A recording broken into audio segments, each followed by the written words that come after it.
Lutkin nos. Keti je imala lepu lutku. Ana je također imala lepu lutku.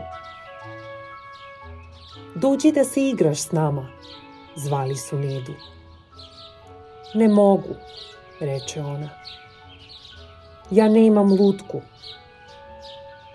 Neda je gledala drugarice kako se igraju. Zatim je tužna otišla kući. Možete li mi kupiti lutku? Upita Neda svoju mamu. Volela bih da ti kupimo lutku, reče joj mama. Ali ne možemo, nemamo novca. Neda je dobila ideju. A mogu li je ja sama napraviti? Upita ona. Odlična ideja, odgovori joj mama. Neda je sa mamom po cijeloj kući tražila nešto što bi Nedi poslužilo da napravi lutku. Evo jedne korpe pune svačega, reče joj mama. Neda je uzela mekanu vunicu, pamučnu tkaninu, makaze i malo lepka.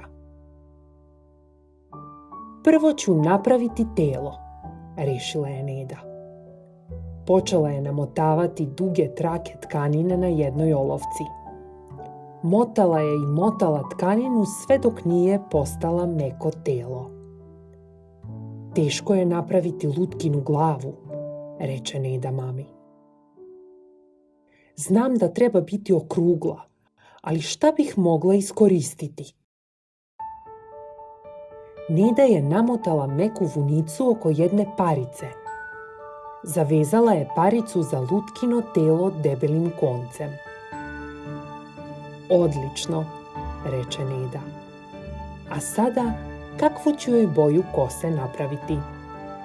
Neda je našla malo žute vunice i zalepila je na lutkinu glavu.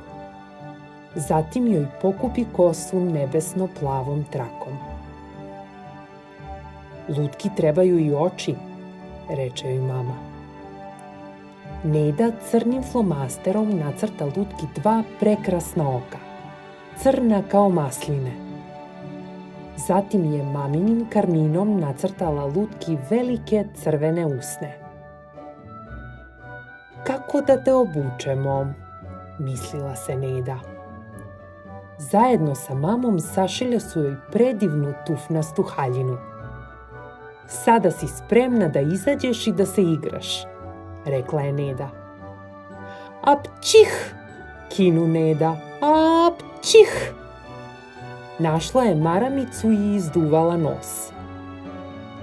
Nos! Njena lutka nema nos. Kako ćeš ti kijati? Upita se Neda. Tražila je posvuda kako bi našla nos. Pokušala je sa šargarepom. Predug je, zaključila je mudro. Ličiš na Pinokija. Pokušala je sa pomoranđom. Ah, nos će ti stalno cureti, reče i nasmeši se. Neda je pokušala i sa zrnom pšenice, ali je bilo premaleno. Zrno pasulja, viknu uzbuđeno. Možda će pasulj odgovarati. I odgovarao je. Napokon Nedina lutka je bila spremna za igranje. Otrča Neda u park da pokaže svoju lutku Keti i Ani. Gde si našla tako lepu lutku? Pitala je Ana. Napravila sam je sama, odgovori joj Neda. To je najlepša lutka koju sam videla, reče Keti. Možeš li nas naučiti kako da i mi napravimo lutke? Naravno, ponosno odgovori Neda. Keti, Neda i Ana su se igrale cijelo popodne. Sutra ću vam pokazati kako se prave lutke, reče Neda Keti i Ani.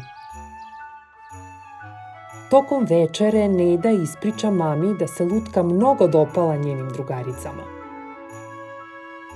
Nakon večere Neda zevnu. Ja i moja lutka smo se danas baš naigrale, pa nam se sada spava, reče ona. Mama je povela Nedu u krevet i poljubila je za laku noć. Neda je stavila lutku pored sebe i poljubila je za laku noć. Dok su spavale, dodirivale su se nosićima i zajedno su sanjale lepe snove.